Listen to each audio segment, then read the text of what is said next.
Good morning, United States, and good evening, Pakistan.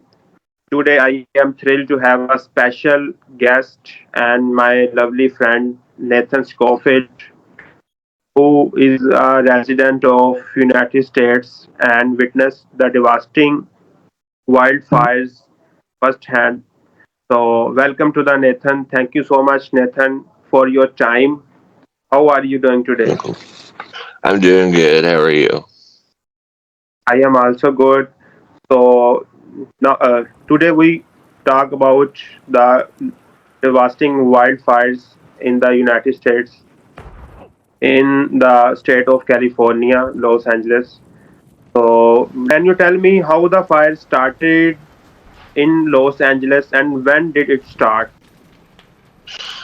Well, the fire started because of the wildfires they have down there. It's a lot of um, heat, and it does burn grass, and then it catches everything else on fire. What I think man caused it because they wanted to build their own little system, you know, and they burnt down what they wanted so they could claim it for insurance, and that's just my thing. But so they controlled the fire where they wanted it, burnt everything to the ground, so they could just come in and take what they wanted. Basically, that's what the government does. Okay.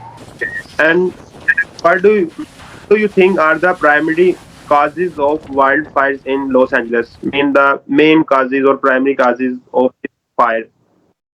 Well, what they tell us is that the main causes of fires is just things getting too hot, things heating up and catching little small fires, and then it gets bigger and bigger because everything's so hot there. So it just those wildfires just start because it just gets so hot and stuff starts burning because of little things. Just um, Like it's just like little things like, I mean, if you look through a eyeglass or whatever, and one of those points to the ground and it may start a fire, or somebody flicks a cigarette out, it may start a fire. Just a small thing like that. And during the summers and when it's really hot, it's like extremely hot, so everything can burn quickly. You can put an egg on the concrete and cook it in like 5 minutes.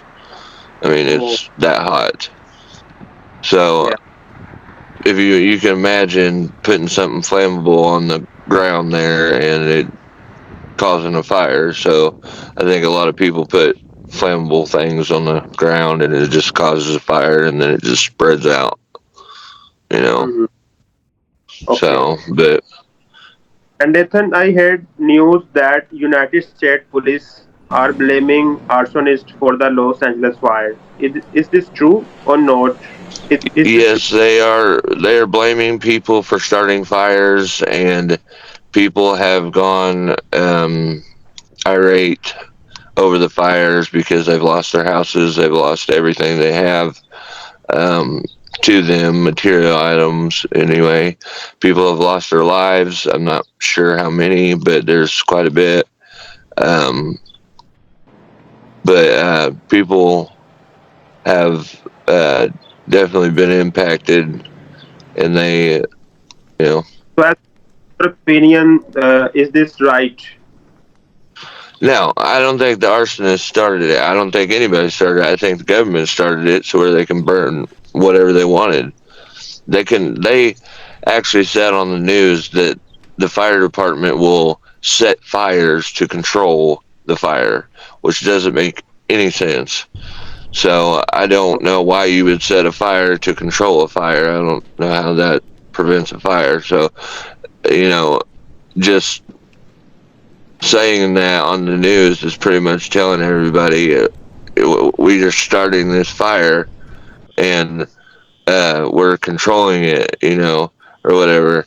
And really, they're starting the fire because they want to burn shit, because they just want it for you know, money, or they want it for their own system, to build their own properties, build their own government, you know, facilities or whatever.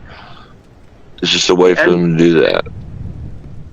after that, after this fire, how did the authorities or the government respond to the crisis?